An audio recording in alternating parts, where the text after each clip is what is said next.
Hello, it's Siriori here, and welcome back to my third episode of Dark Souls.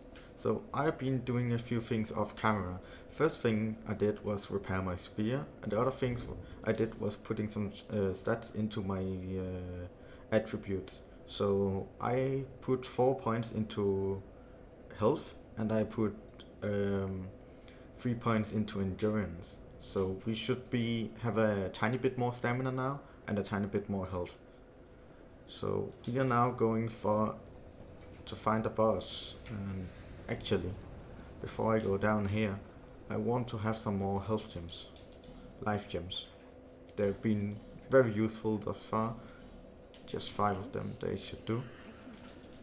So yeah, let's get going. Oh, actually, I forgot. I made a shortcut over here. No reason to go the long way around. Oh man, that would have been embarrassing. But I got it. Through here, down here. Didn't take any damage. I am gonna be going through here. These. Oh, that was close.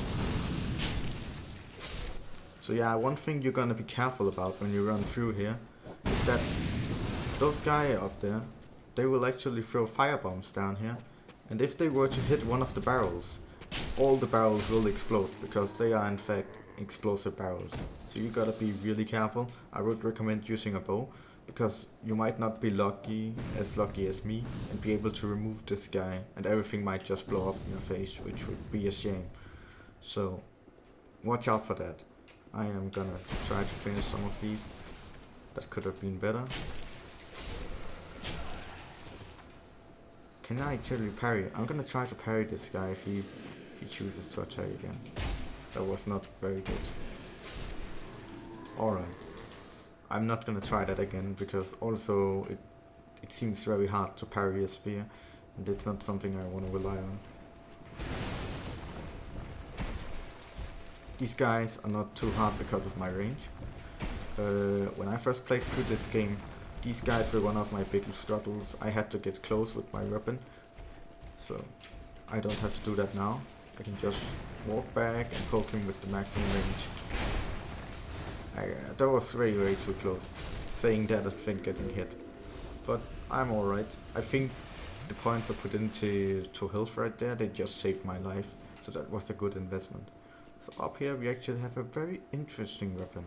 And it's a weapon I've been thinking of using, but I decided to choose the spear over it for now. It is the halberd, and you will notice that a lot of people have died here. And how can that be? Well, you're gonna get attacked when you get up here. Oh no, that's not so good.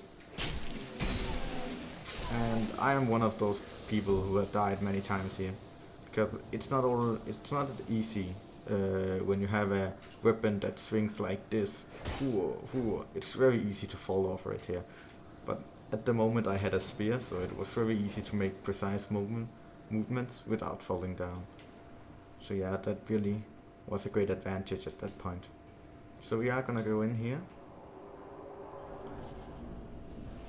and you might realize where we are, recognize this place. Because just over there, where we were in last episode, actually when you open this gate, you unlock a tiny shortcut, which is gonna be really useful, because down here is gonna be a boss, and we're about to face him. I would actually call this boss the first boss of the game. His difficulty isn't too hard. I actually think we're a tiny bit too strong to face him, so I'm gonna try to make quick work of him and trying to get to another boss. One that is quite a bit harder. So yeah. Oh, he is a dangerous looking one, indeed. When I first saw this boss, I was really surprised. So yeah, I know I called those guys in my first episodes giants, the one with the huge armor, but this is actually a giant. What a scary creature indeed. And he does look really powerful.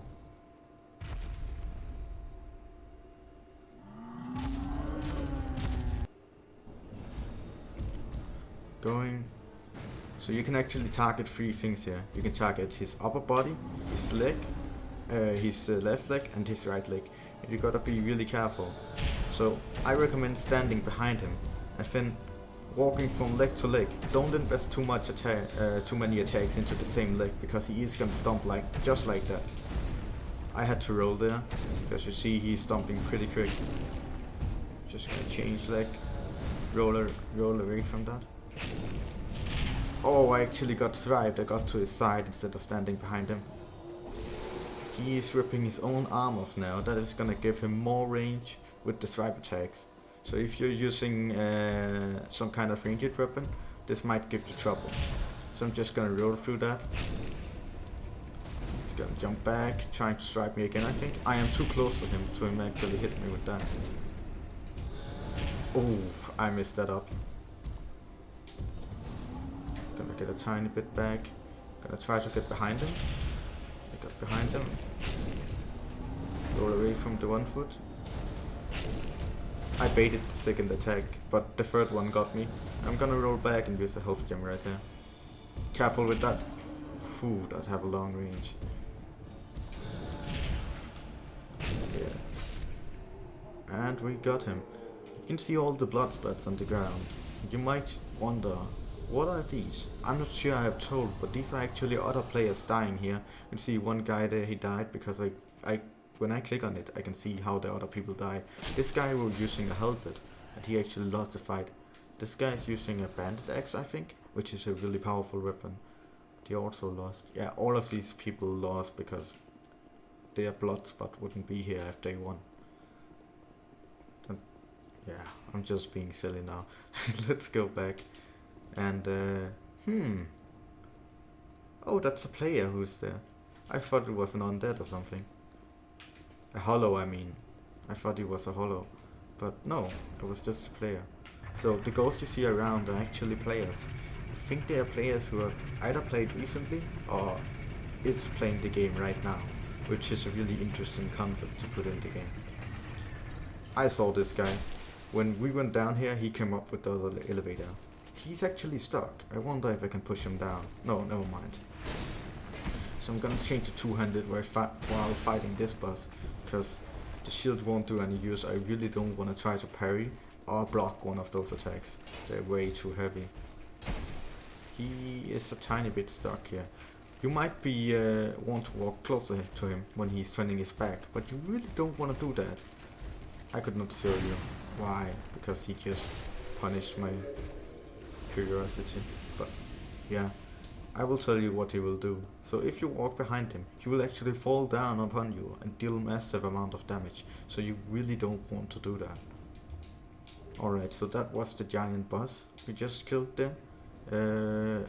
Not the turtle guy, but the giant boss, and he was not too hard. I'm actually going the wrong way here. You notice that when I defeated the giant boss, I got a key. And that key is gonna prove useful just in a moment. So I'm just gonna walk closer to it. So yeah, right here you notice that there's a door. It's not broken in any sorts. So when you first get here, I should have shown that it was closed. But this door is closed, and you will need the soldier's key, which is dropped when you beat the giant. And these guys are pretty strong, but I was looking for a fall attack there. I don't think the height were quite there to get the attack out. That's alright. That strong attack is so powerful with this spear.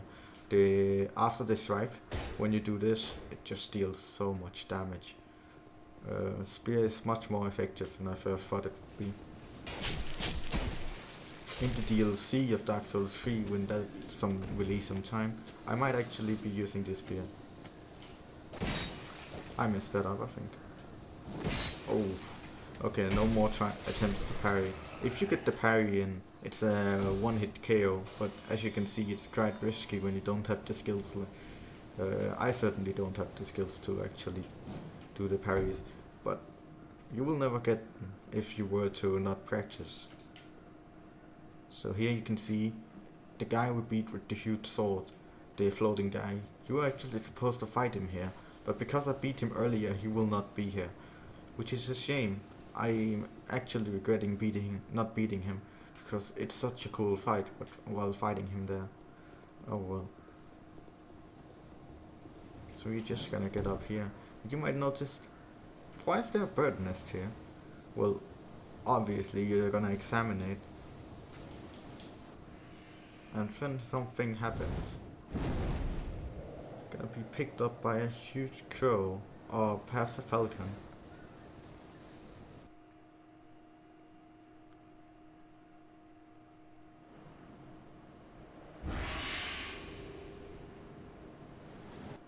And we are gonna be delivered here, to the Lost Bastille, which is a fortress of some kind, near the ocean.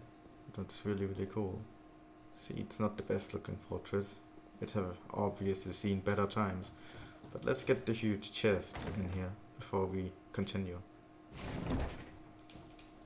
Just gonna get a door lamper here, which is gonna be a really important part to actually get further into the game.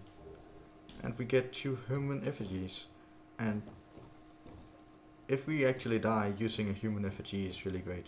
I believe I've told you about human effigies, but I will call it for this episode.